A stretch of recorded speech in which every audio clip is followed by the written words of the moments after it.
All right, welcome to another episode in our CEO series here on Learn, Grow, Invest. I have the opportunity to speak with Shawneil Bailey Gordon of Zara Bell, and Shawneil and I connected. I was in university. I believe we met through one of those investment clubs. I think it was called Club Billionaire over UTech. So we connected. I've been watching her journey from the outside in terms of entrepreneurship. So I thought it was a good opportunity for her to come on, share her story, and hopefully inspire others. So let us pray. Thank you, Lord, for this day. Thank you for the ability to produce wealth. Thank you, Lord, that we're able to learn from others in terms of them sharing their experiences, their journeys, and for us to take that information and make better decisions for ourselves. So Lord, we thank you for this opportunity once again in Jesus' name. Amen.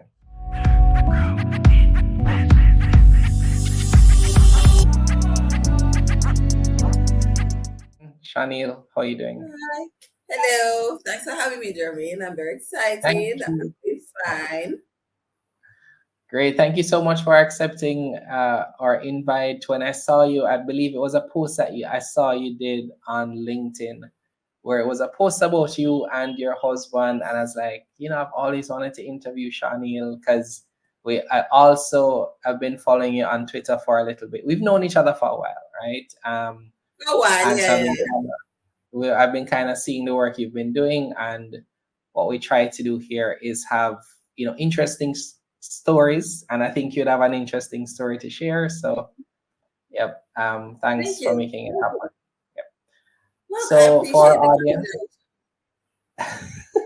yeah, man, definitely. So for our audience who maybe haven't heard about you before, who is Shawneil? What's your background? Where did you go to school, and what has your journey been to this point? Okay, that's a great question. Thanks. So Shawneil, who is Shawneil? So to a lot of my friends, when I was younger, I was Tish. I was Tishy. Like, we all have a nickname that you're like, who? Yep. But I grew up in Waterhouse. That's where I was born and raised by my mom. I have two siblings on my mom's side. I do have other siblings on my father's side. So I went to Wolmer's. I went to a primary school in the area, did well, passed and went to Wolmer's. Which And primary then school was it? I went to St. Patrick's Primary. So it's Oh, I actually, went to Balmaji Primary. which one? I went to Balmaji Primary. You lie. Yes. Oh my God, we had like a rival. We had a rival, Yes, right? I remember. I remember that rivalry. I remember that kind of competition. Yeah, yeah, What? Look at yeah. that. No, I Small love it. world. I love it. But yeah, so I went to St. Patrick's Primary, did really well, passed for Wolvers.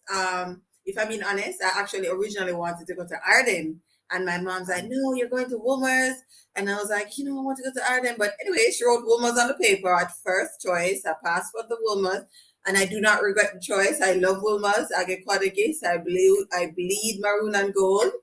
And then, I didn't go to sixth form. I actually decided to go straight to UTech after that. I got some help actually. So like while living in the community, we'd always have people that would come around to try to support youngsters that are trying to better themselves. And I remember, I got connected with Bruce Bicknell from Tankwell Metals actually. So he was in the community like donating stuff and everything. He saw me one day, like I was walking, like everybody was like around the place. So usually I just go to school, go home, go to school, go home. So like I was walking home and in my uniform and everything. And then we had a conversation and I was telling him about my aspirations and whatever, whatever. And he offered to help. So he actually, when I was going to college, he actually paid for my first few years at college. That's awesome. I'm really grateful for that kind of opportunity. And then, my mom has always been so supportive. Like when I told her I didn't want to go to sixth form, she was like, okay, sure, that's fine, no problem. And I went there to do marketing. So I was there for 2.5 years, I would say. I actually did not finish. I discontinued. But there's more to the story. Okay. I was going to UTech, and while going to UTech, I started my business into second form, and that's also when I met my husband in second form. So, well, then Oh, boyfriend, wow. but we met in second year. I said second form. I meant to say second year. Second year in college, through mutual friends, and we met in February. We got together in February, and then Zarabel came about like in October, and Oh, wow. I Okay. did some major surgeries because I actually do have a disability. I walk with a limp, and I had to do surgery. Bruce Bicknell actually helped to fund that as well, and I mean, it was a lot. I had to wear like metal frames. I wasn't very discouraged. I'm not gonna say I was discouraged, but I did feel some discouragement sometimes because it Yeah. takes a lot on your body to have to walk around with metal frames. You feel the temperature. You feel like, wow, I can't walk like I can't move freely like everyone else. The Um, things we take for granted, right? exactly. So I did that for a couple of years. Actually, I had the brace on for a couple of months actually, um, and the business started in October. But before we get to the business, me personally, I was going to UTech. So what? Yeah. So while going to UTech, we had started the business in October. I had some business partners, but I don't want to talk about the business just yet. Me, Shawneil, what am I like? So I'm very eccentric. I very extroverted as well. I usually have like short blonde hair. It's not right now, but I think one of the main things about me is that I really like to I like to make people feel warm, like welcome, friendly. Like that's my vibe, which makes sense because I'm in talent management, so I deal with people all the time. But like I am very extroverted, which always works out because my husband is more so of an introvert. Um, and what else? I What do I enjoy to do? Like I like to lounge at home. I really like good company. I like friends. I love being at home and just chilling, watching TV. Yes, I may indulge outside sometimes, but genuinely, I really do feed off of people that I care about and being in their space. So that's kind of me as a personality. Um, and then, yeah. So when I got to UTech and I met Adrian, we yeah, we met in February. We started the business in October. Oh yes, I have a great story about how that business started. So actually, I've always been an entrepreneur, right? Like you sell sweet, you're not supposed to do that, but we did it. I did it. I remember when the debit card was coming around with the Visa Scotia debit card. In my community, a lot of people didn't have like even bank accounts or whatever. Like it wasn't very popular just yet.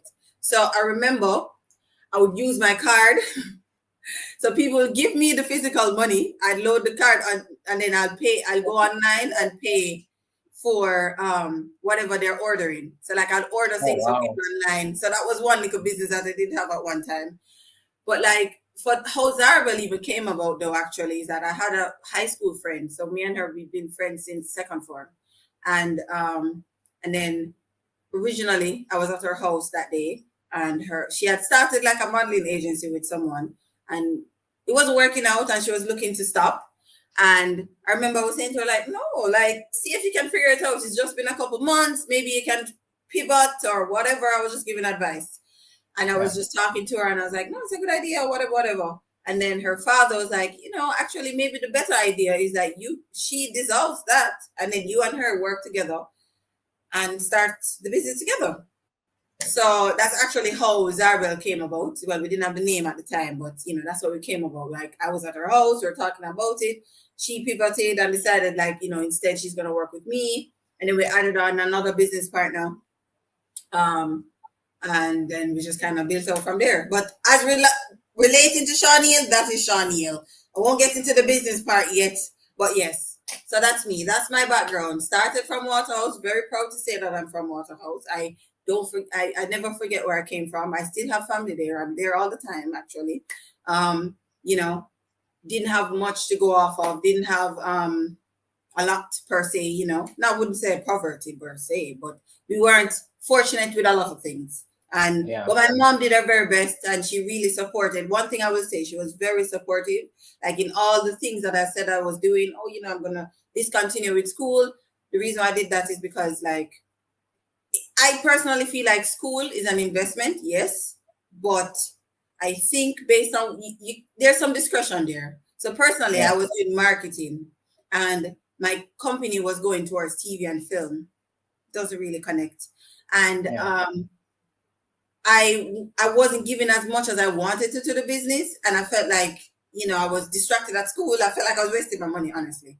And then it Yeah. was now looking like in the next year or so, I'm gonna have to take out a loan against school. And while I can understand that school is an investment, I do think it's not wise to go into a debt for school if you don't have to.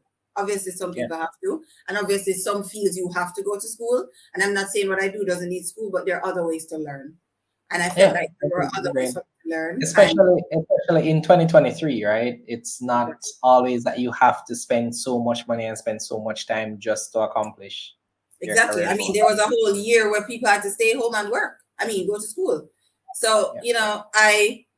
I decided like it's just not working out for me. I'll just get my information in different ways. And I also did it in a more practical way because a lot of people in my industry, which is TV and film, they learn on the job. So I started going, and I wasn't flexible enough to do those things because I'm going to school every day because I was a Yeah. full-time student. So when I started to take a step back, not gonna lie to you, never tell my mother till about 6 months. Comedy kind of, I felt like so I'm the oldest of the three of us that she has. So I felt like I was being a bad example.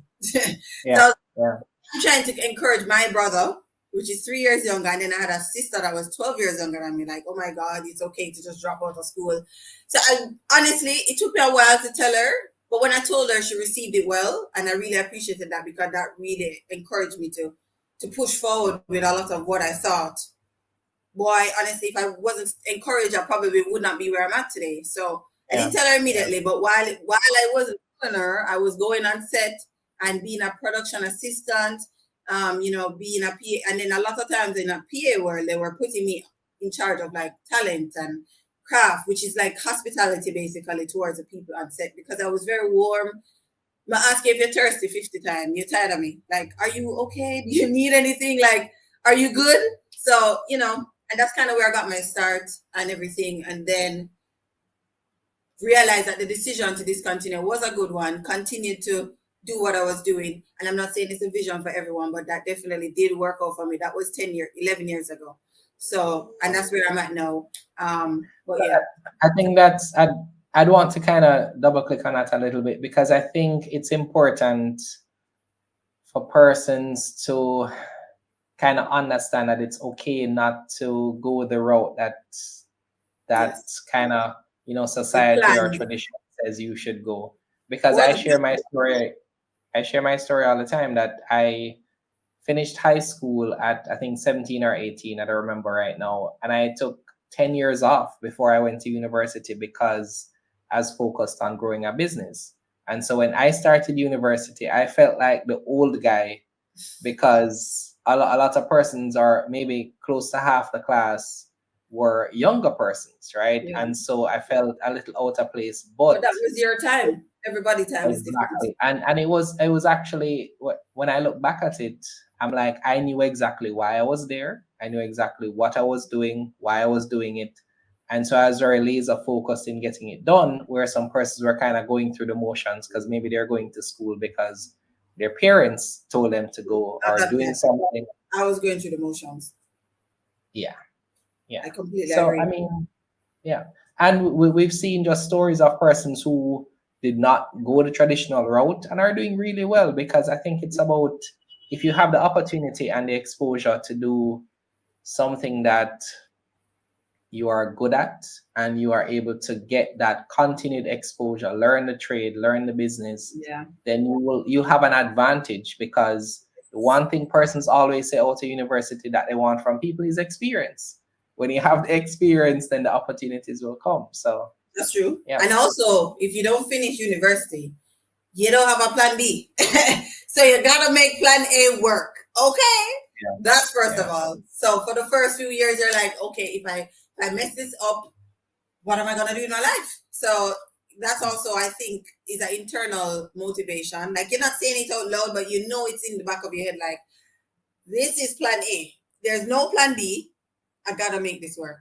But yeah, yeah, but I'm glad I made the choice though. It's not for everyone, but I'm really, really, really grateful that I was able to live that up. And then also because I was getting the financial support like I mentioned, from all different angles, I did not want to be continuing, and I wasn't failing, but I was barely passing because I was barely there, meaning I was mentally not there. I was just like, Yeah.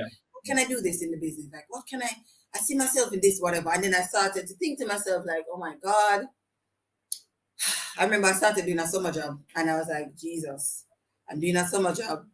And now I'm seeing that you have to get up and you have to do the same thing every single day. And that's fine for a lot of people, but I was going crazy. I I was think going crazy. I think that's a good clue for anyone watching. If you find yourself lamenting the fact that you have to go to school when you have something, when you have an alternative that maybe feels more purposeful. And I use the word purposeful because if you're idling and wasting time, that's completely different. But Exactly. for me, when I started my business in high school, I did not give sixth form the same attention because I was trying to build a business. I was passionate about helping persons solve their problems at that time. So I found that it what I just leaned into that, right? So yeah, I think the persons who find their purpose and go after that are typically the ones who get more meaning out of what they're doing. So Agreed. Agreed. And I definitely think that's a great point. yeah, But I feel like what the main thing I would say is that you mentioned something about going 10 years later. Like I feel like people, like I know that for a while I was looking at a lot of, okay, but this person is here and I'm doing this and whatever. And I feel like it's important to kind of visualize like it's not your time yet, clearly, so where do you see yourself? Let's work towards that goal.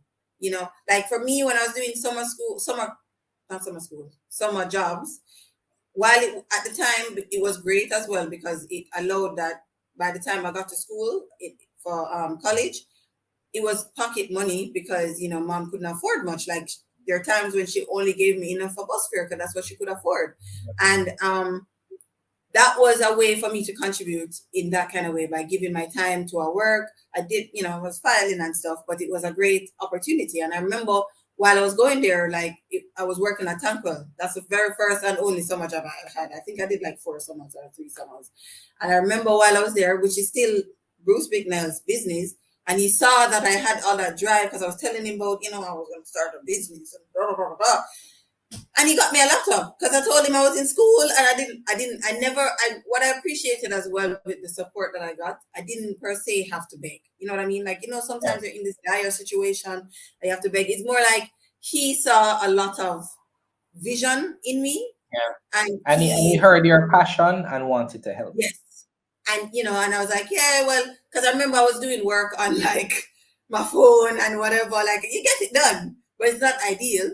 And he's like, you need a laptop? Like, we'll get you a laptop. And I remember I went to work the next day and he had a laptop waiting Yeah, for me so I could do schoolwork, so I could do things for my business. And I mean, the people that help you so selflessly, I really like, I'm just so grateful. Like, because it's been 17 years, because we met when I was 13, actually. And we still very much connected. Just last week, we were just a bit, we were, connected, we were chatting. We took an updated picture. We have this running thing where in his office, there's a picture of me and him when we first met with my school uniform, with my wannabe hairstyle, because these 13-year-olds are not the same like these years, okay? But then your hair never cute. So he still have me on his wall. Then he has one on his desk where I'm in my Zarba work shirt and I'm proudly like, standing beside him pose. And then we're joking and we're like, we need to update the picture. Like I'm now married. He was at my wedding.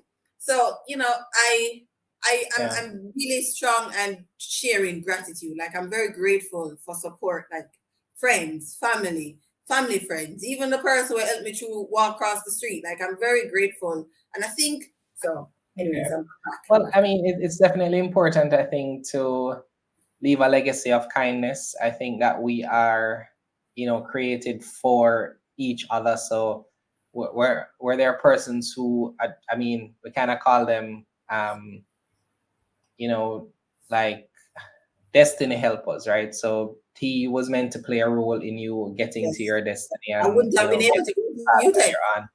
Exactly. So I mean, we're and we're all kind of, connected in that way, where, you help someone, I'm sure, and they'll be able to pay it forward to somebody Yes, else, and so on and so agreed, forth. So yeah. agreed. Cool. So let us speak now about, so you gave us kind of like a little bit of a preview as to how Zarabel started. The idea, the concept. I know now the company looks very different, but bring us through maybe the first few years of the version one of Zarabel. What was that like? What were I your think we're first at like clients version like? what, 4 or 5 maybe.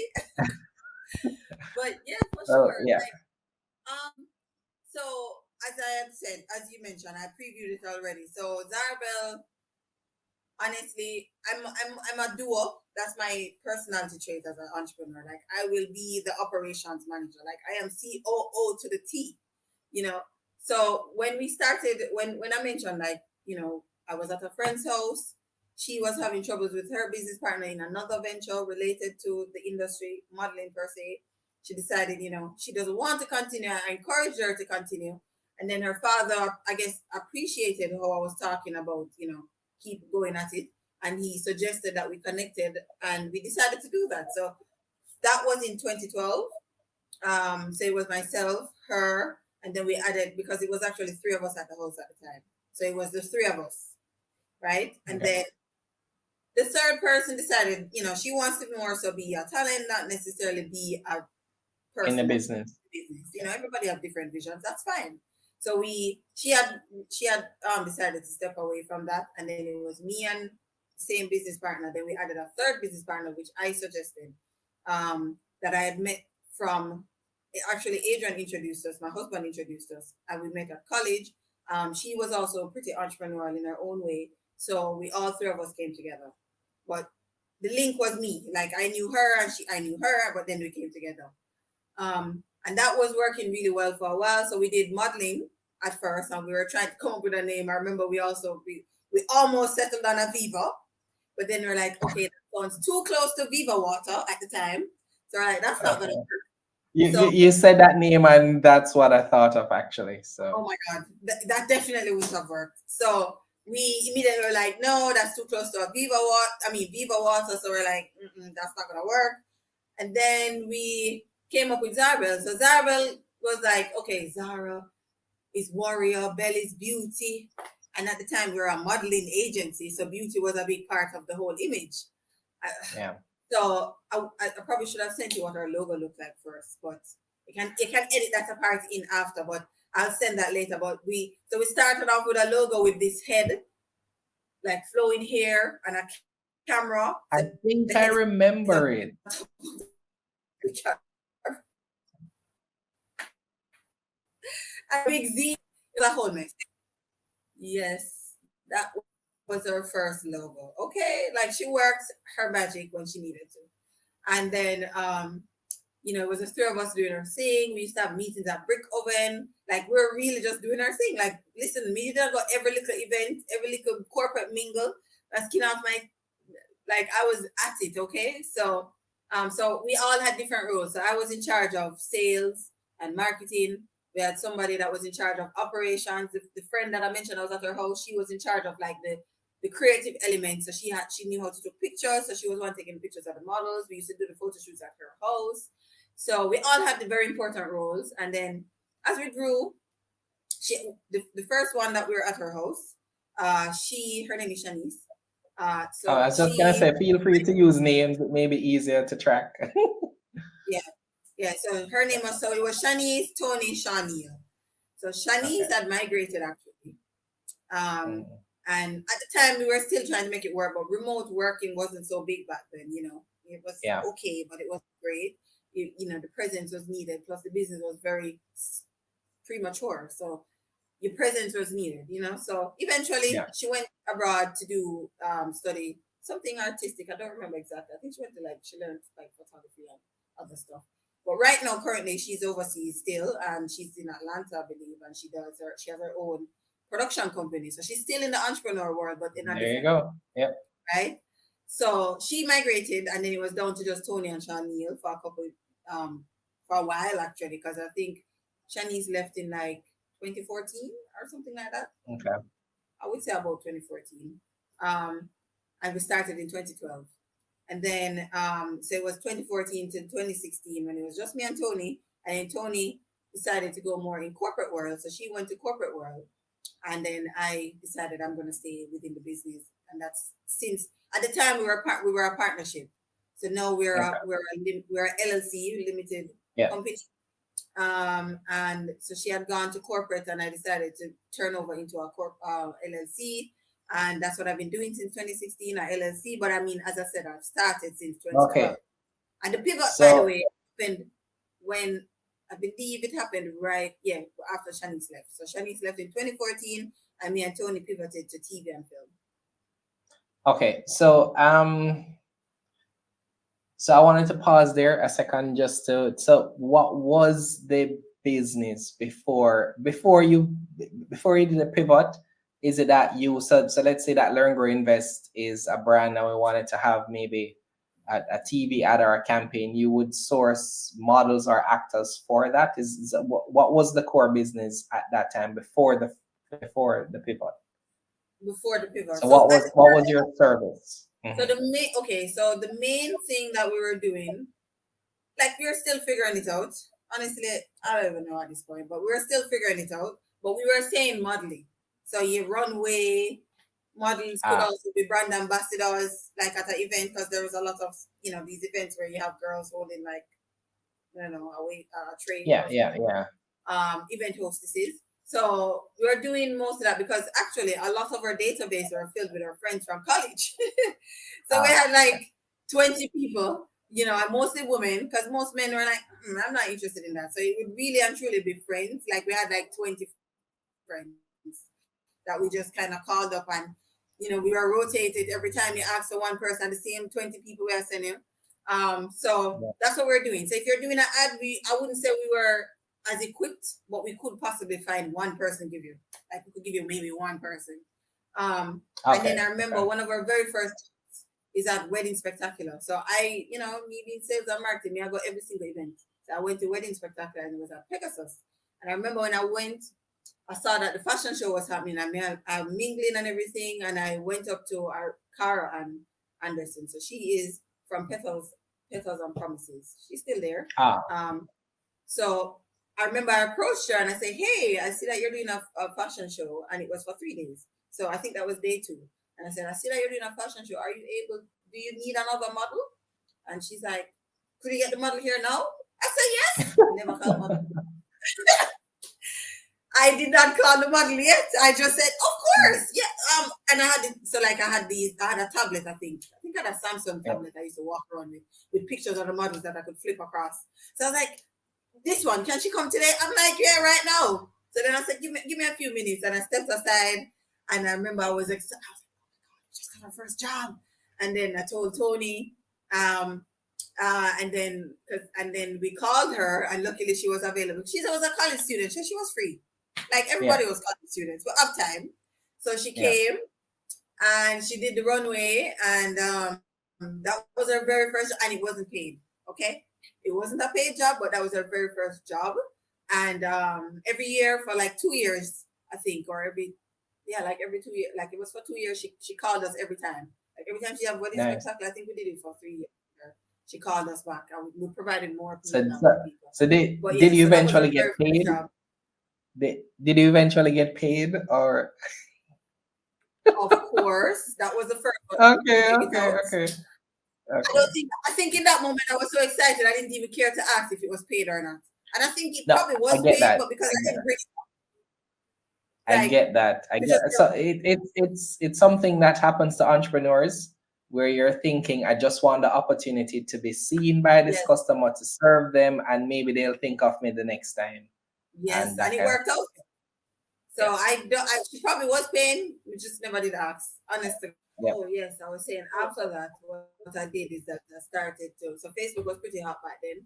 So I would go on Facebook, kind of looking if I saw casting calls. So that's how we landed our first job with the lab, and the lab kind of kept using us. So they posted a casting call that they're looking for talents. Well, I think they said commercial talents. Yeah, talent. We answered it. They chose like two persons. I went on set. So that was a thing that we were doing back then, where every time a talent was booked, we still do it now, which is a Yeah. talent agent. Once we book our talents, we actually send a representative on location to make sure all goes well for the client and the Great. talent. But I was that person. I was that person going to all the sets. I actually still have pictures of that. I'm Yeah. gonna have to send you some pictures, okay, Jermaine? Like you're gonna have to reel some behind the scenes back in the day thing. But I remember I went on the set and me smiling with all of my. It was two of them, so it was just like I felt really proud. Sometimes I look back and look at my phone reminds me of these moments sometimes. And Yeah. then from there the lab kept using us. They also started using me as a PA. So like what they would do is like if they didn't per se book a talent from us, they would invite me to come on set as a crew member to manage the talent on location. So that's kind of where I got my Oh, start in casting. But yeah, so that's what I was gonna say. okay, great, great, good stuff. So you decided to pivot. Is it how did you get to that point? Was it that you weren't making the revenues you were expecting?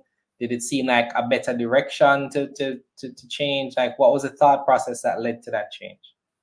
Well, to be honest, I think nothing. I know the reason, one of the main reasons why we ended up pivoting is because one, first of all, Pulse and these other fantastic modeling agencies already exist.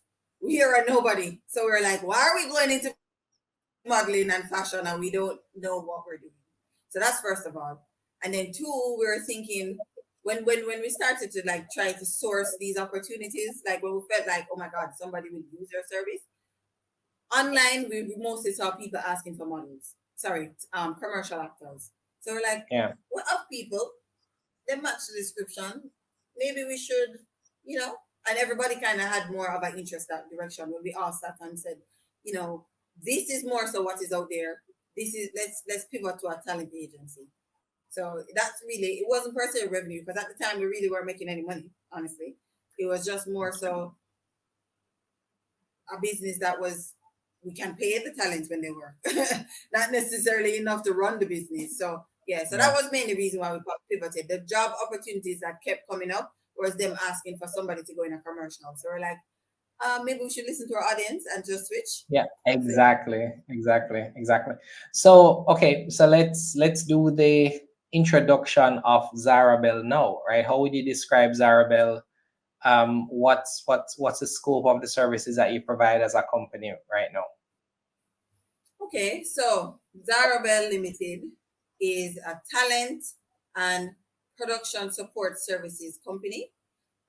So what that means, we do so on the talent arm, which is what we're mainly known for primarily. We do commercial talents, we do voice actors. We also started doing booking services for media personalities. So that's on the talent side. We also do brand ambassadors. So a lot of times, a lot of companies do activations in like their stores and stuff. We actually provide persons for that because we have a database of Okay. 860 people that is growing every day. Wow, wow. Yes. So You can add 860. me to that database, by the way. I Right? think I'm ready. Ready? I've always so low key. I've always wanted to be in a commercial. Yeah, seriously. I just You were talking to my I probably shouldn't mention that because if when my wife watches this, she's gonna be like, I hope when the first opportunity comes, you take it. But right. I agree with your wife. I've always wanted to do it. I think it's this kind of thing where you kind of feel like you've made it. You know, you're on TV, you're on this They ad, can send it to your and cousin, they can send it to your sister. Yeah, exactly. So if they're looking for a bald old guy, you can just cast me for that one, right? I'll send you the application form. You should sign up though. Let me tell you, one of the core things about Zarbel is that I'll talk about the service in a sec, but I just have to say this. One of the things, as well as we grew in the industry, is that I did not feel like I was seeing myself on TV, like people that looked like me. That wasn't the norm, Yeah, right? So I remember when we really started to go into it and we were getting pretty popular, we made a decision that most of our database is going to be Black people. Now, what I mean by that, I mean people with darker skin. That's all I mean. yeah, Because there are a yeah, wide variety of Black people and we love them all. I just mean we're in the Caribbean, we have a certain look, and I felt like that was I not know what you mean, because sometimes it can feel like the talent being used, you can't necessarily relate great. Was to it them. shot Yeah, I in get what you're saying.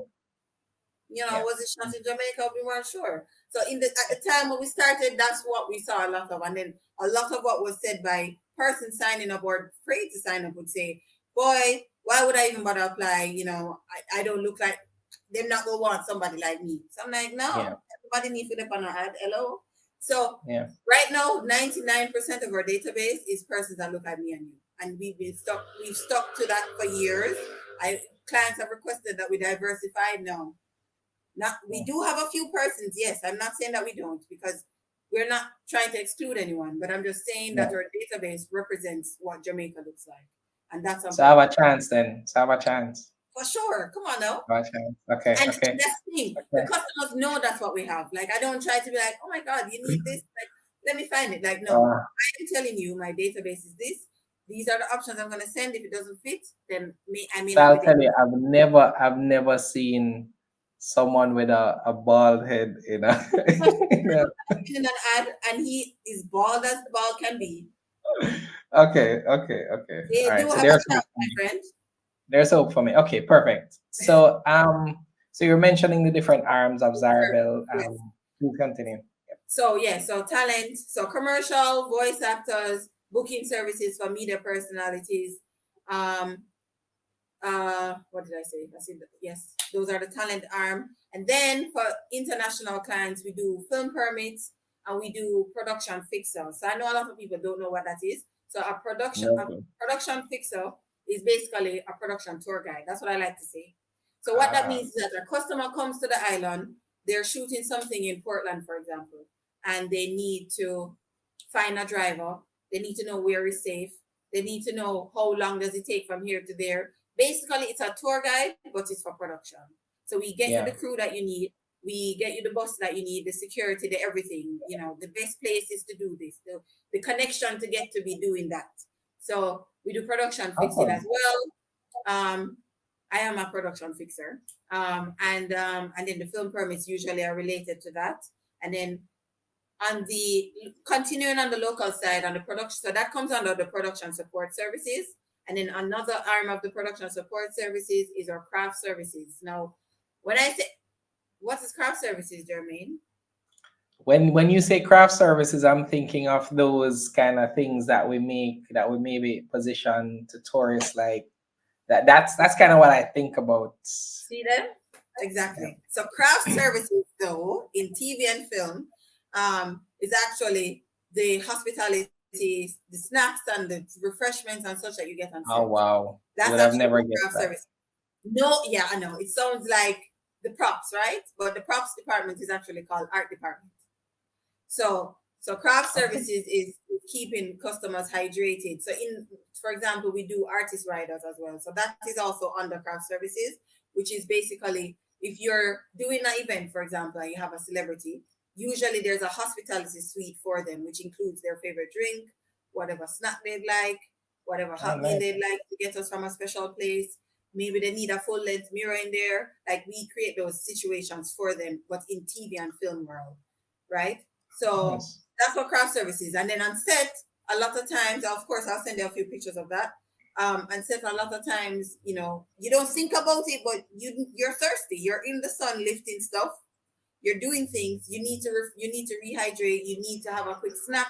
Maybe you need a mint. Maybe you need tea. Maybe you need coffee. So those are the different things that we do as relates to craft services, tea station, etc.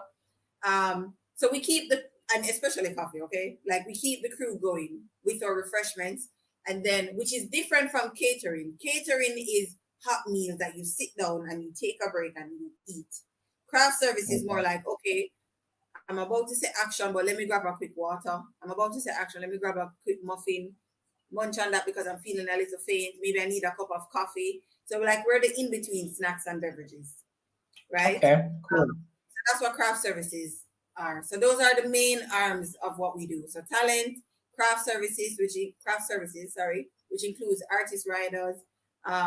And then we also do film permits, as I mentioned. But yeah, so those are the main arms of Tarbell. So, so I could definitely see where the connection with the lab comes in then, right? So how do you work with, so is this um who are your clients then, right? Is it that you have clients that have contracts with you? Is it that you have to continuously trying to keep a pulse on the industry to get new clients? How does that business work? Well, actually, that's a great question. So no, in our world, it's a job per job, Okay. right?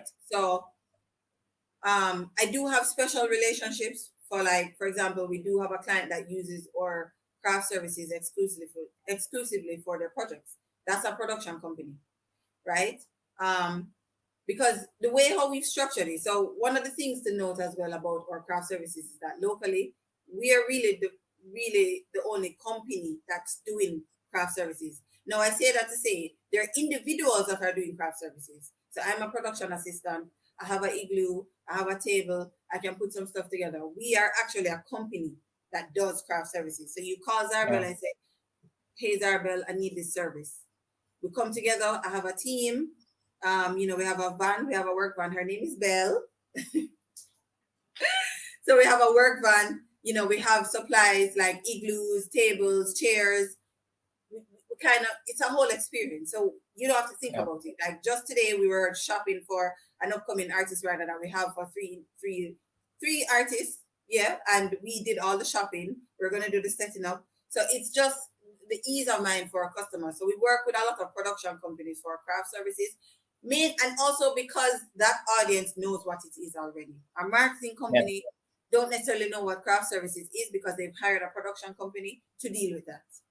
So Yeah. production Yeah. Yeah. company now says to So me, so so your target client is production companies then, right? So you're providing support and services to the production production companies. support services are mainly for the production support services are for production companies. The talent Okay. services are actually mainly for marketing companies. Marketing. Yes. Ah. Okay, So okay. Seeing that clear now, that yes, makes sense. So because they're what's the quick size of your campaigns, content creation, stuff like that. yep. So what's the size of your team? Do you have how many persons full time? How many persons maybe part time or freelance? What are some of the different roles? You don't necessarily have to name all of them, but what are some of the different roles Yeah, that you sure, no have in the problem. company? So okay, so I'm CEO. I'm full time. Been so for a couple of years now. I'm very proud to be able to say that because that was not the case before. Like I remember we used to get paid 500 Jamaican dollars from the Arbel every month. Okay. So, but I'm CEO and I'm full time. We also have a customer experience officer. She's full time. She's in charge of the communications with our customers. So she manages the booking requests, etc. So if you send us an email or you call us, you'll get her. Her name is Amoy. She's great. So you call, you get her. She takes your requests, your queries. She sends you, booking instructions, submit the talent options to you, etc. So she's the first person you interact with regarding our business. Then we have a talent administrator.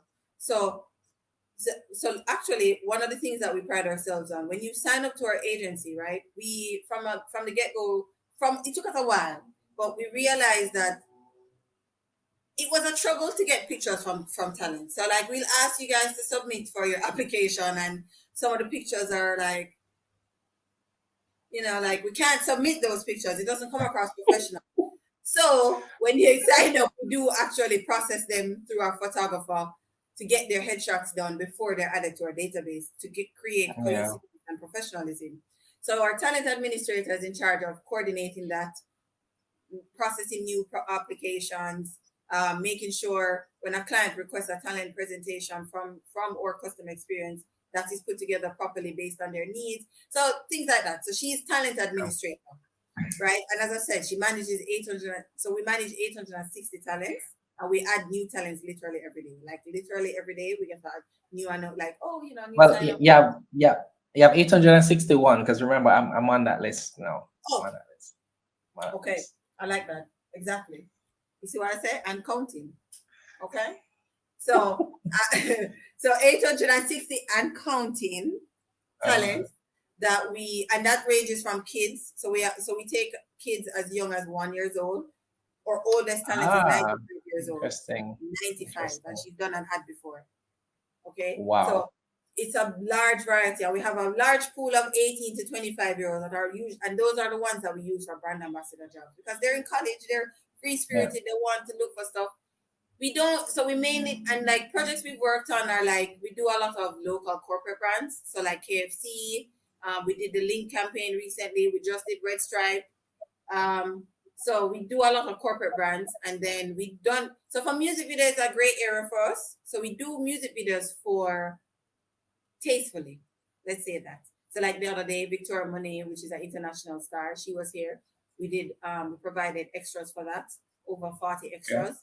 Um, and then locally we do music videos, yes, for talent, but it has to be at a certain level. Like we don't delude, including commercial campaigns. There's some campaigns that we say no to. You know, we know what we're trying to achieve, and we also Yeah. respect the fact that persons that sign up with us have a life outside of being a talent.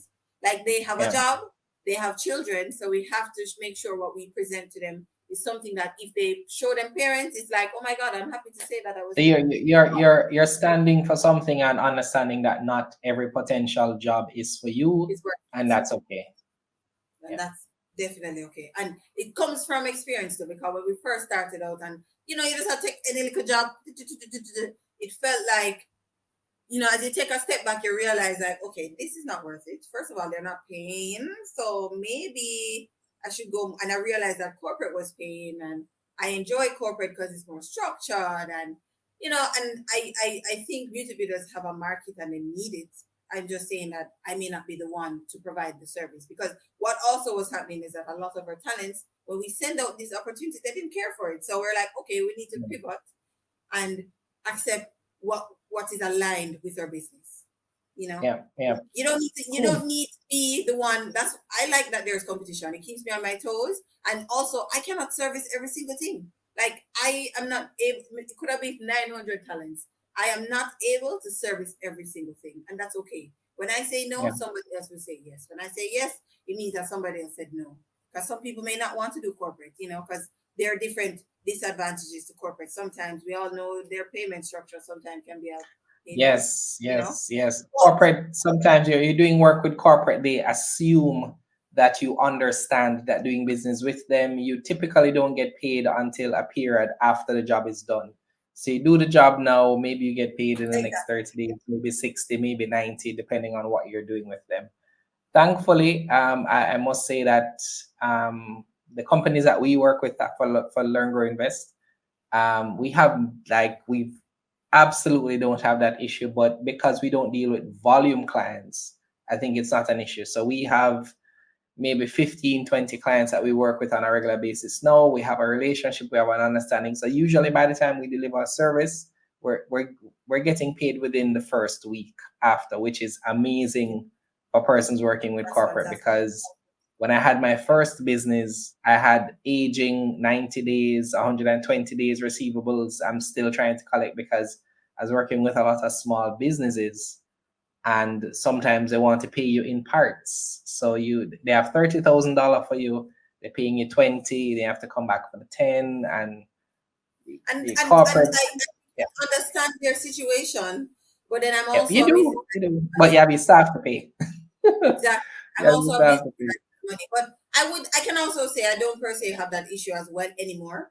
Yeah, But it was an issue before, and that's kind of, I had to take a step back and kind of reevaluate, like, who are the customers I want. I thought about it. I said, this exactly. customer is great. I want more of this type of customer. Not this one, for this reason, for that reason. This is the customer I like, and I want to replicate more customers like this one. So that's kind Exactly. of Exactly how right. we kind of look at it, and move from there. But Perfect. but yeah, so it's so the production support services are really towards the production company. So like the talents now, so like we work with, like, for example, like a Mystique. They are a marketing company, and we provide the talents a lot of time for the campaigns that they're doing. Um, and then they would now in turn hire like a production house, and then the production house. So like sometimes we're working on one project, but two different persons are connecting. So the marketing reach out for talents, the production reached out for craft services. Okay. I remember, I remember back then, one of the main things I said to myself is that I don't know where I saw it or heard it. I think I heard it somewhere because I'm not a big reader. I'm not gonna pretend like I'm this big reader. Like I listen to audiobooks, I get my information through video. Like that's how my brain works. But I remember I think I was listening to something and they said, if you can't, if you have a product, that's fine, that's great. But like the goal a lot of times is to get at least $1 from their wallet. So for example, fine, everybody won't need a talent, but maybe you don't need a talent, but you need craft services. Yeah. Maybe you don't need Yeah. craft services, but you need a brand ambassador. So that's kind of how I look And, at it. Like and that's that why. and that's usually why entrepreneurs have businesses that provide multiple services, because usually there's a core business or a core reason why you started, and then you realize, well, I spoke to this client, they don't need the core service, but there's this related thing that I Yes, can provide, and then exactly, wait, you realize these two things aren't needed, so you have a third and you have a fourth, and then exactly. over But time you without going become too this far though. company that offers. Yeah.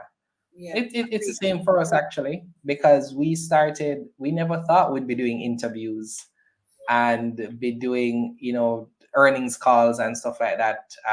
Most of our core content, we started out thinking we're just there to educate people about investing. We have topics we're going to teach them, and that was our core business.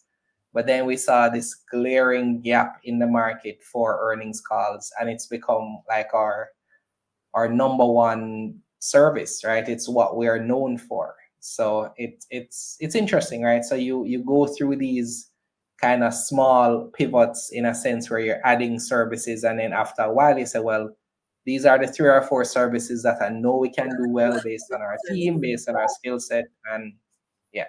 Exactly. No, and So that's because, and just to add to that point as well, actually, a fun fact about how we even started doing craft services. So the James Bond movie was here, right? And it was being shot in Portland. So a lot, and they were having the people, like the crew members were staying over. yeah, So a lot of the crew members that you'd be using in Kingston were down in Portland. And then with my past and hospitality, people will, persons are like, Shawneil, I have a production. Can you come in and manage the craft station? Blah, blah, blah, blah. And I remember, I think I got asked 3 times in that same period. And I'm like, you know what? right, well, there you go. That's another service we need to So provide. I literally went downtown with my mother, bought an igloo, bought a container with a few things like a kettle and stuff. And oh my god, I'm embarrassed to show you, but like I said, when my product, when my craft service did look like before. But that's how I actually started, and it was because I realized there was some level of because I'm thinking, all right, great, I'm not great at it now, but I'll be better. Like I'm always looking to improve. But Yeah, I was able to capitalize on the fact that everybody was busy down in Portland. And I had that momentum going, and then COVID came, and the momentum had died down. So I had to come back and try to reignite that momentum. Because I even did a thing where it was called Crafty Box. So the same snacks and stuff that you'd get, because of course, back then supermarkets are closed by 6 o'clock, etc. So we'd have pre-stock, pre-packed boxes. So you're doing a production and you need a box for 15 people. The supermarket don't lock already and you shoot tomorrow at 6 in the morning, yeah, which are generally when these shoots start. Mega Mart don't open all day again. So they would call us up and say, hey Sean, can I get a box for 15 people? We'd have some snacks, we'd have coffee, tea. You could also rent the equipment with it from us if you'd like. And those are called crafted boxes. And you wouldn't interact with us. We just pack the boxes, drop them off to your yeah, set, and left. So yeah, that's one of the yeah. ways that we innovated during COVID. But yeah, so that's how we started craft services. People kept asking me during that time.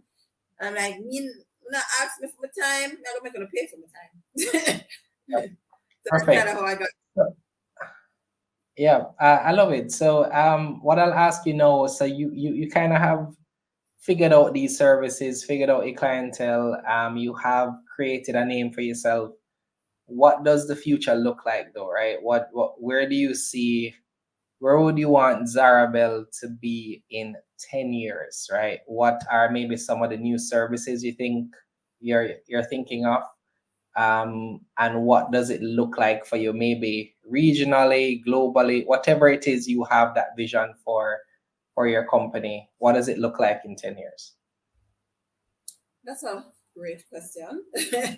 Well, what I would say is that 10 years is far. 10 years is Yeah. a far time. I, And I, I said 10 years for a reason, right? Because usually right, we think 2 to 3 years. I want it to kind of yeah. stretch Well, I the vision. definitely do see. So one of the things that I definitely do plan, I guess is the better word to use, is to be regional, but regional in a technological way, meaning I'm very big on processes. So my business right now runs a lot on process. Like I have a process for everything. Like somebody call, this is the steps you use. You know what I mean? So my idea is to basically franchise the Zarbel brand in different islands. So I create a process so well enough where I can literally just hire somebody in another country, give them all the tools and processes, and then we just so Yeah. that's ideally what I'd want to see happen. I do have some islands in mind, but I don't think nothing. I know I'm not there yet enough to start expanding outside of my country, but that's actually ideally what I want. Okay. I I am. I'm not gonna lie. I'm not a big traveler. I'm not a. I don't per se enjoy traveling. I've traveled a few times. I do have a visa. But I don't enjoy the So, process. so, so, so, so what if you're called? What if one of the production companies you work with now say we're going to France to shoot this show and we need you to come over there and provide Not going. support and stuff? Just never enjoy the flights. That's not the same. Okay. I'm very afraid of heights. That's mainly the reason. And also, I don't like that. I don't enjoy living out of a suitcase. So you have to pack up your whole life in a summary, basically, put it in a suitcase, and hope that you didn't leave anything important at home. So it's just so personally, I don't enjoy it, but I'm not saying I wouldn't. I'm not saying Okay. that. Okay. Definitely, regional is where I see Zarbel going. More so on the talent side, with the use of technology. So my husband's business, AG Software Solutions, he actually has built out an internal system for us. So we're able to actually manage our database in a very fluid and efficient Did, way. did, did When did you clients pay him make, for that service that he provided? Is he being paid for that? I paid him as a wife. The first, the Oh, initial, this is, I cannot say I'll this tell on him to send the bill. I'll message him after this video and say right send the bill to Zara Bella and be sure now. be sure you Listen, charge your market price. Yep. initially, I'm not gonna lie. Initially, I did not pay. He did a fantastic job at helping us to pivot because we were struggling internally to manage all of the requests that were suddenly coming in.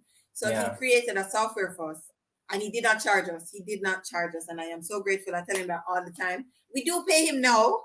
Oh my God! Okay. Like no, we pay him. It's like a reduced cost, but I do pay him now because he maintains our software. He builds new features like one of the upcoming features that we're gonna be launching soon, for example, which should be at the end of this month, is when our customers make a request, we'll be able to send them a portal that they can sign in and view our talents and Okay. just choose who they want and get a copy of that. So that's something that he's Nice. working on with his team for us. So he's really good. Like he is killing it. And I feel like technology is the world. So he keeps me in tune with technology. I know obviously the basic level, but he is a master at what he does. So I mean, I have to bust my brain too much because he is doing it Yeah, every he'll day. he'll But he'll break it down for you. Okay, he'll break cool. it down for me.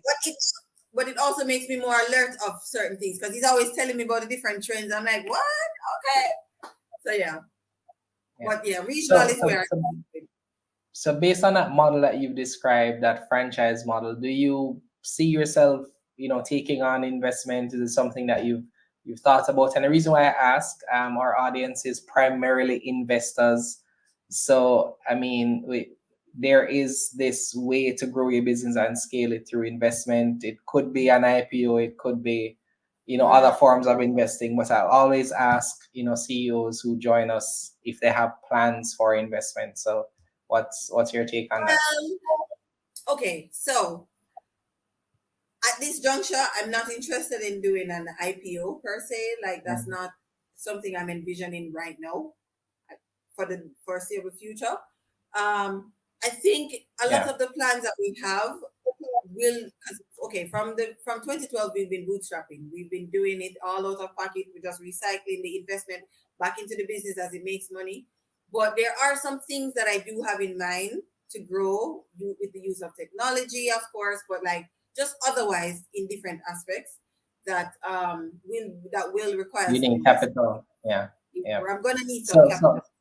so so So so what do you foresee? Is it maybe a smaller one like family and friends maybe is what you're thinking of? yeah, so I'm more so thinking family or friends, or a mutual friend then from somebody that I know. Like something more private. Like I'm not interested in going so public because right now I'm very focused on innovation for the business. I'm very focused on taking my time. You know, I I'm doing what I'm doing and I'm learning, I'm making mistakes, I am fixing, I am adjusting, I am continuing. And I just feel like sometimes when you go too much into the public route, you often you're a little forced into doing certain decisions you may not have made. Like you may not Yeah. have decided to do that, but because there are certain things that you have to do immediately. So for me, I would rather do more of a private investment. So like, hello investors, friends out there, your girl is saying if you are a mutual friend and you're interested in knowing more, we can talk. But no IPO for Shawneil over here right now. But definitely Okay. next year, So so one of the things is to look at some private investment.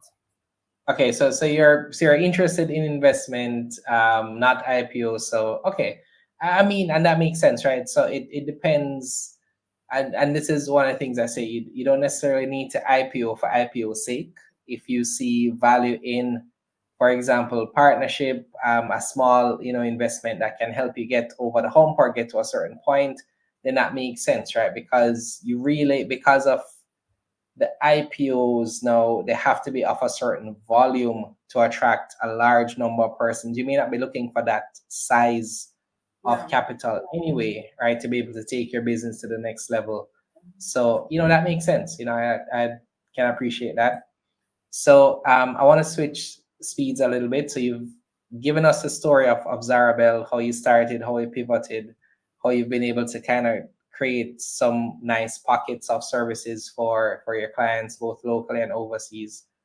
I want to talk about maybe some of the things that you do that are focused on not necessarily clients, but giving back, paying it forward, some of the things that we were talking about earlier. Sure. I saw in my research for this interview, you were doing Camp Reel. When we are talking about the interview, you said you had to finish out Camp Reel first. So tell us Yes. what is Camp Reel, how did the first staging go, and what are your plans for the next one? Yes. So Camp Real. So honestly, it's an idea that I've had for a really long time. Like back in like about 2019 and such. And I kept saying to myself, it's not the right time. Us entrepreneurs get in our heads. It's not the right time. It's not the right time. And then I thought about doing it in 2020, but then of course COVID came, so that was out. And then after COVID, we needed to kind of create back that momentum. So I said, all right, still not the right time. And then this year, I think like I was thinking about it again. I'm like, am I really gonna let this year pass? And I did not do what I said I was gonna do. And I think literally like 3 months before it was needed to be done, like I said, we're gonna do it. So Camp Yeah. Real is a camp for kids so it's a camp that teaches kids, well, I wouldn't say teach, but it's a camp for kids that and they get to learn all about the TV and film industry.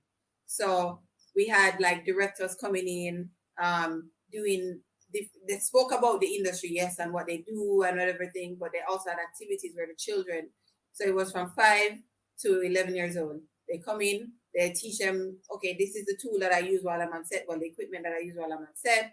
We allowed them to be directors. We actually had actors come in, they did their own audition tapes.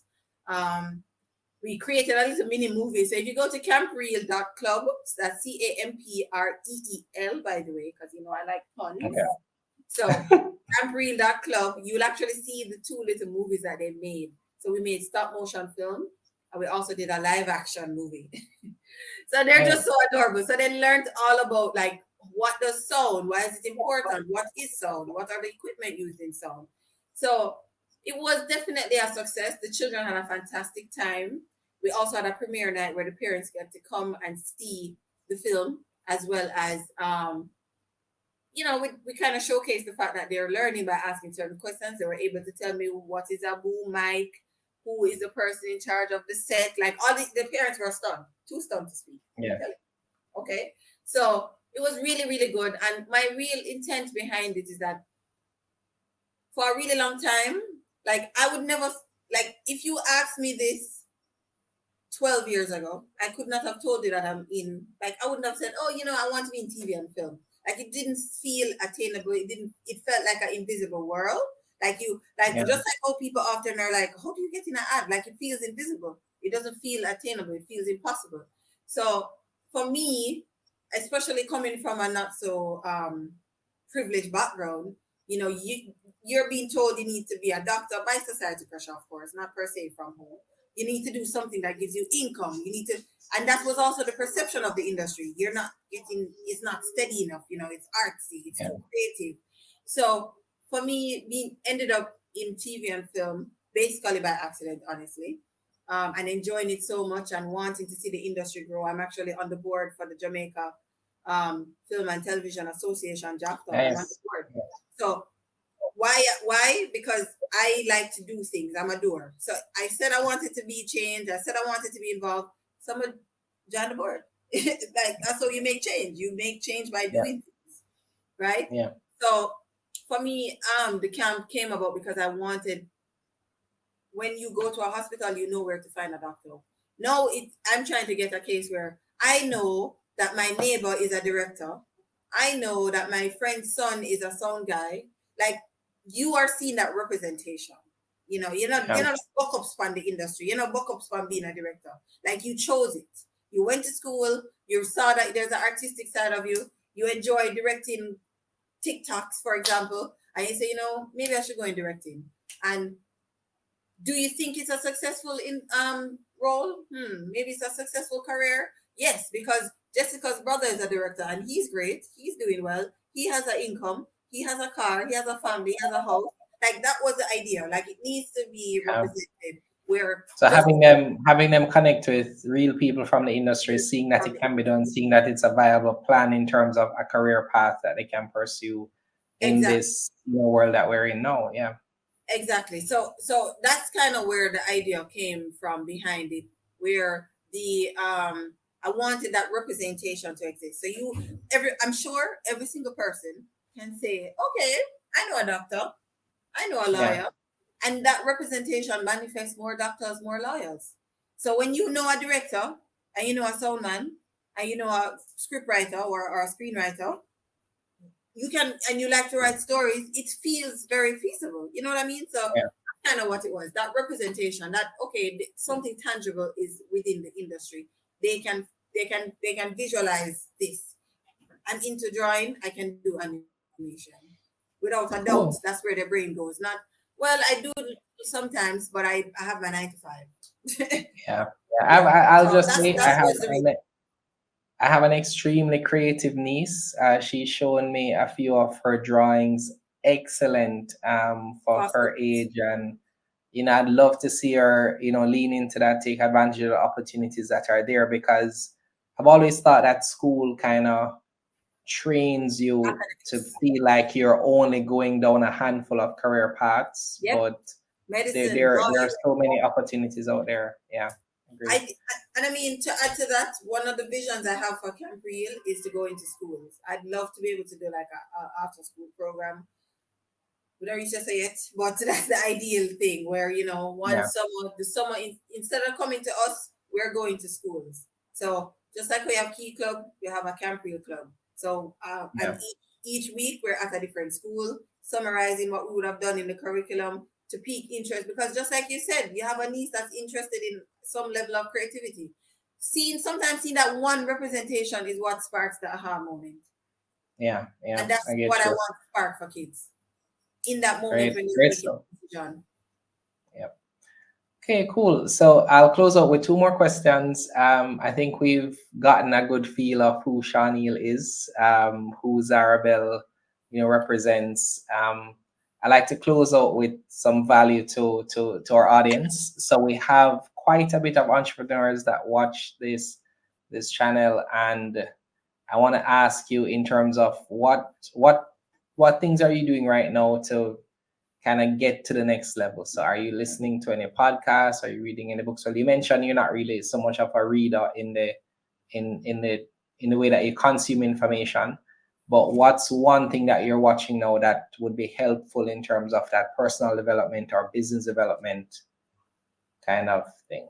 Um, so if I'm being honest, I think I might have undiagnosed ADHD. I swear, I cannot keep my focus for too long on something, which is why I don't think I can do the reading. Not think. I know I don't do reading because with reading you have to sit there. You can't do Hmm. anything else. You can't drive. You can't do nothing. You just have to sit and It read this. requires your full attention. Yeah. We cannot do that. So for me, I wouldn't. I'm not gonna say I have like a podcast that I'm attached to. I'm more so I'm going through like if I'm going through a hiccup, I say, okay, I'm going through a hiccup. I think about how I usually gather information. I'd go online, do a little research, find like a video, maybe find a related podcast. I'm more of a video person, to be honest. Not so audiobooks are like my second. My first goal is really YouTube University. Okay. Like I'm Yeah. on YouTube listening to different clips, different things. And I like short burst information too. So like if I'm reading an article, it needs to be short.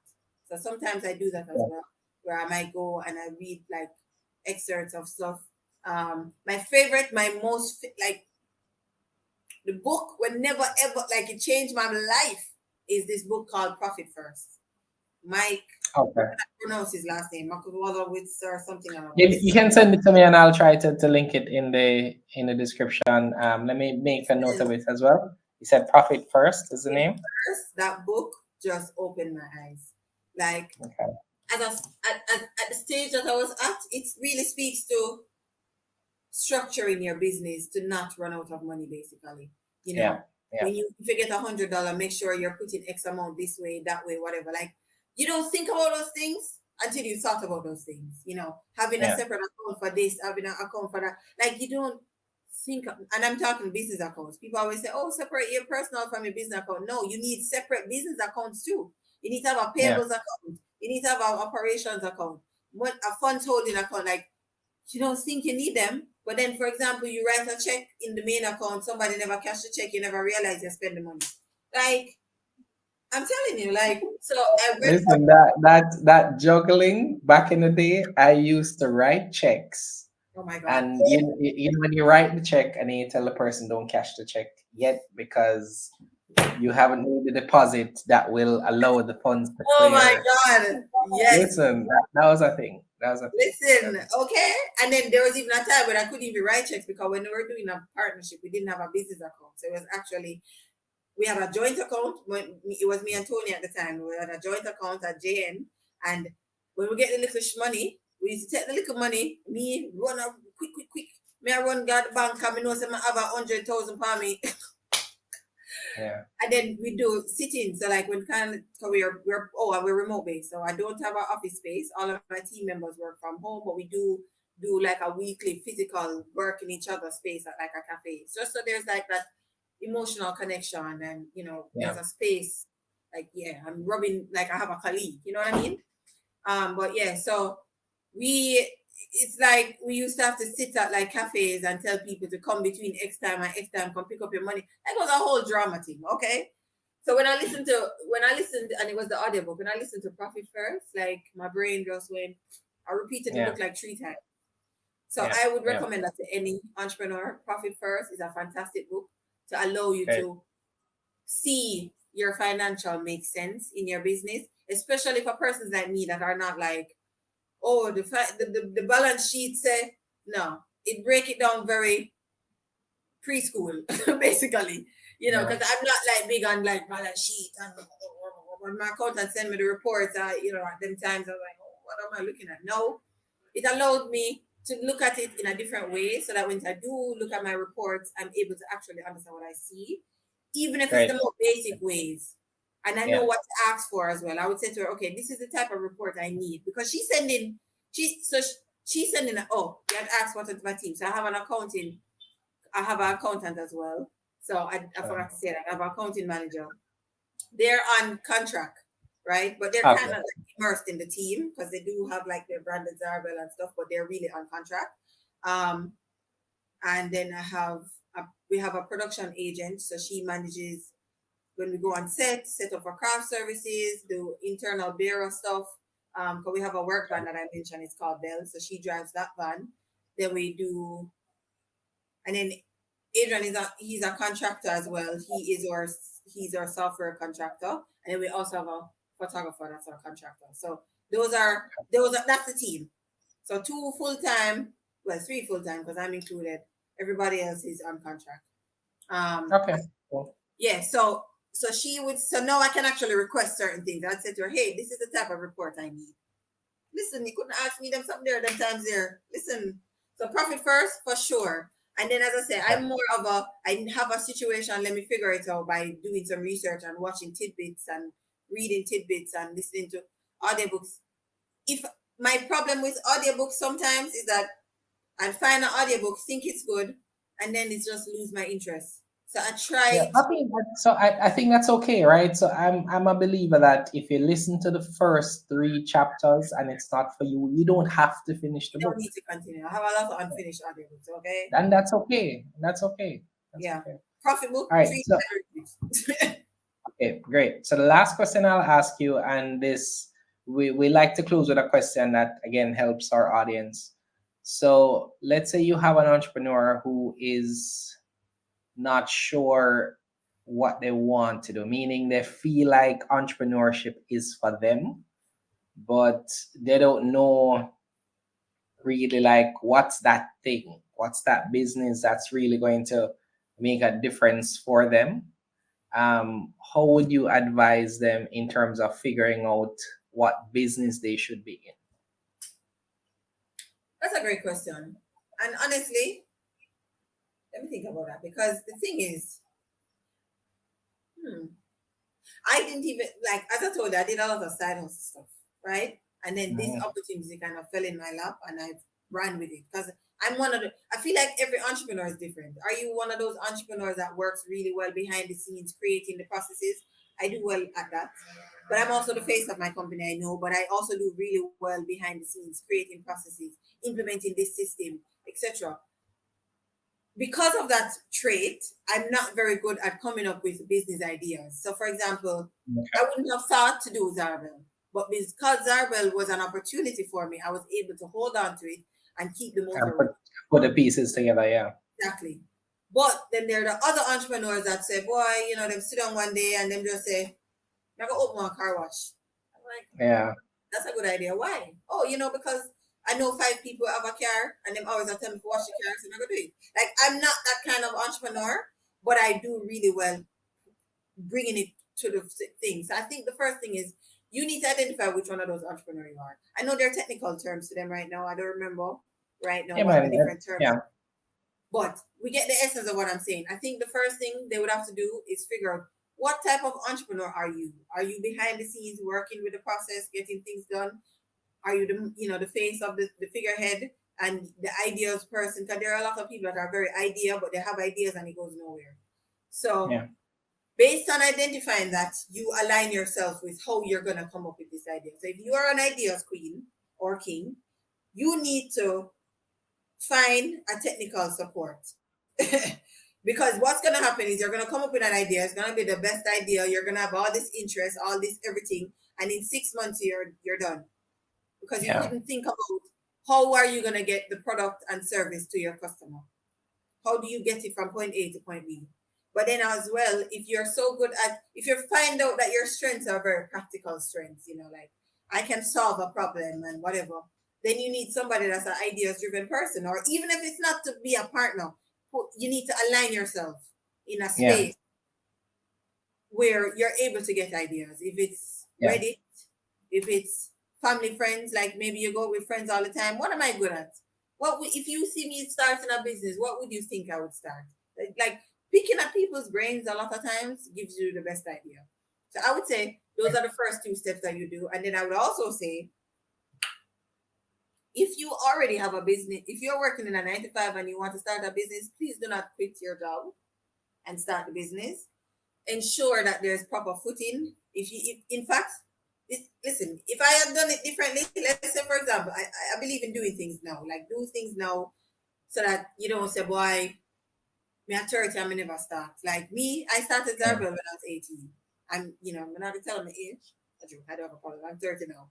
We Right. did we did the math actually from one of the stuff you said, but I'll leave it alone. I'll leave No, it no, alone. no, I don't mind. I'm not embarrassed. Like I'm 30 years old, right? I started when I was 18. In fact, a lot of my industry is filled with much older people. So I remember a lot of times I didn't get a lot of respect because I was so young, like 19, 20. Where are you going? Like, that's not. So for me, I would say if I was to do it now at 30, what I would do differently, if I was doing it now, I would have a 9 to 5, obviously, because I would need income. And what I would have done is that I would have probably hired one core person for that business that's doing Yeah. things that I am not able to commit to right now. So I'm not able to go run past set. We can't go show up to that meeting here. So I put that person in charge of that. And then I know that I can do the support services. I think a lot of times we're afraid to do the grunt work of our business. Why? I can do absolutely every single business in every single task in my business. I know how to do it. My customer rep may not know how to do our talent admin work. My talent admin don't know how to do customer rep work, but I can do Okay. absolutely everything in my business because at the Yeah. end of the day, I'm my business. I don't expect my team members to be working at 120%. I would Yeah. give them, I would foster that community, I would foster that environment. And if they give me that, I receive it. But I am realistic. It's my business. At the end of the day, when I put my head down and I wake up, it's mine. They can Yeah. go to a different job. They can say, boy, it's not working for me, whatever. Like it's my business. So when I give 100 millions of percentage towards my business, I just think the best bet is to formulate an environment for your team members to feel comfortable to want to do more. They want to see the business grow. Like they're a Yeah. part of the community of the business that is. So I think those are things I think people you have to make sure that there's a lot of empathy to whoever you hire. I think a lot of people likes to be bosses and not necessarily team leaders. Like you have to lead your team, not boss them around. That's what I believe, of course, um, Yeah. because I think that fosters them being invested in your company moving further. Just think about a lot of the bad customer services you've had. Like the bad experience is usually because that them don't even care if they lose that job. They don't care. Okay, we can Yeah. just find the next one. Like that's not how I want you to. I don't want my team members to think like that. I want them to be Yeah. comfortable. I want them to Understood. feel like it's fair. You know. So I'm very much instill that in how I approach that. But just to summarize, yes, my main thing: figure out what type of entrepreneur you are. Based on that information, decide, okay, if I'm creative or if I'm behind the scenes, and then align yourself with the ways to get the one that you're lacking, because you need a creative one and you need a technical one to come together. Because if you don't have processes, you go find that you're gonna lack. If you don't have the creativity, you're not gonna innovate. You're gonna get left behind. So that's how I would say the best way to figure it out, and just find inspiration in literally anything. There was a time when Zarabel did a sell soap. I don't know how, but we did a sell soap one time. Like it didn't work out, and we stopped doing that. But I'm just saying, try things out, do new things, figure it out. It's okay to fail. I think a lot of people fear the embarrassment of saying, "Well, I'm gonna start a little business and it never worked out." Like it's okay. Me and you I said that, but I'm telling you the truth. Like it is okay, and that's the only way you're gonna figure out if what you're doing is aligned. Yeah. You're doing so. That's my main takeaway from other entrepreneurs, and Great. also it's not as pretty as you see. I'm telling you this, okay? It's an iceberg. Like you don't see what's going on down there. So I would just want to say, finally, if you're thinking about becoming an entrepreneur, a business owner, the riches where you think people are swimming up and the freedom where you think you're swimming up, especially in the first half, does not exist. You have to, you need, if your sole reason is because you want to be, oh, I want to be rich, like if that's the reason, girl, take a little step back and consider it and find a big CEO job somewhere else, because Yeah. it takes a lot of time, and it takes a while to get to a place where you're in a stable situation to be able to say Yeah. yes. Like when me Zerbel was back in the day in the college, $500. Me, I used $500 I was getting every month. So Yeah. think about that as a reality check. Are you really equipped to be able to sit and understand that there's going to be risk taking? You're not gonna be whatever. So if you're young, if you're in a job, keep the job. Allow it to fund your dream. And when the dream is steadily now an actual reality, you make the transition. So Right. that's my advice. It's not as pretty as Thank you. it's very rewarding though. I'm not gonna say it's not. I feel it's very rewarding, and I also think know what you want. For me, the most important thing for me as an entrepreneur is my freedom. I'm not a morning person, so every day I start my day at 10 a.m. Well, really 9 a.m., but I don't go on my laptop till about 10 a.m. But that works for me. Somebody else wake up at 5 a.m. and that's fine. But if we did have another job, like a job, I'd have to get up and get to work. You know what I mean? Like, what is important to you? My freedom is important to me. You know, somebody else, maybe it's, I don't know. But for me, freedom is important. So for me, I spend a lot of time in ensuring that I'm not working in the business. Because if I'm working in the business all the time, the freedom is gone. So Yeah. I align that as well.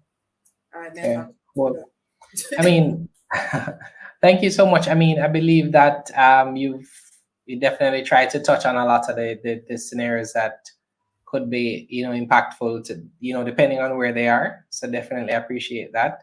I want to thank you so much, Shawneil, for the opportunity. I think you shared a lot of, useful kind of information while, giving us the journey as to how you've taken, this idea, this conversation that you started with, and it has become, a business that is able to, provide an income for yourself and for other persons, have an impact on the industry.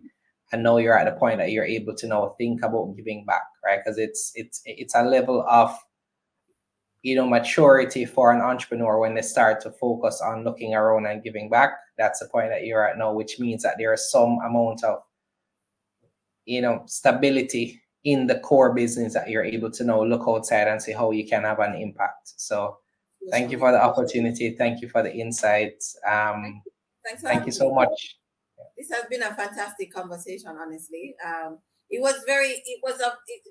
enjoyed just having a conversation. It was very conversational, and I really enjoyed just sometimes you know that these things are in your head and this is a journey that you've gone through, but to have a platform to really actually take that out your brain and say what I'm just Yeah. said.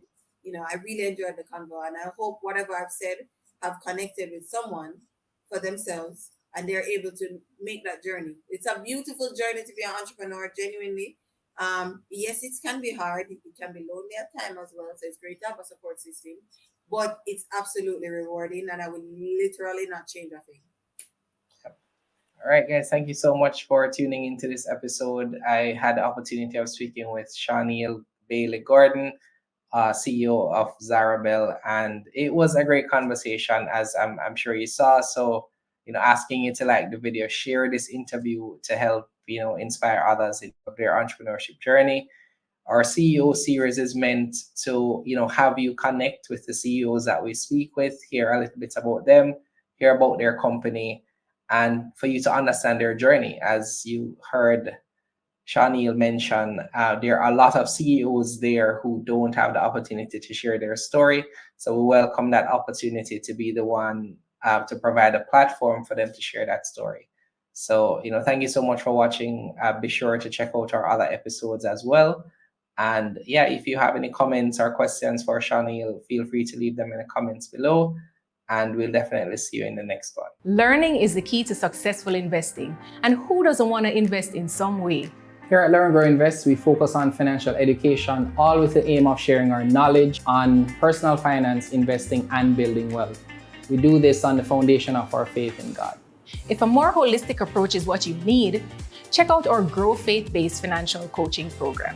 Find out more about us at learngrowinvestclub.com and follow us on all social media platforms at Learn, Grow, Invest.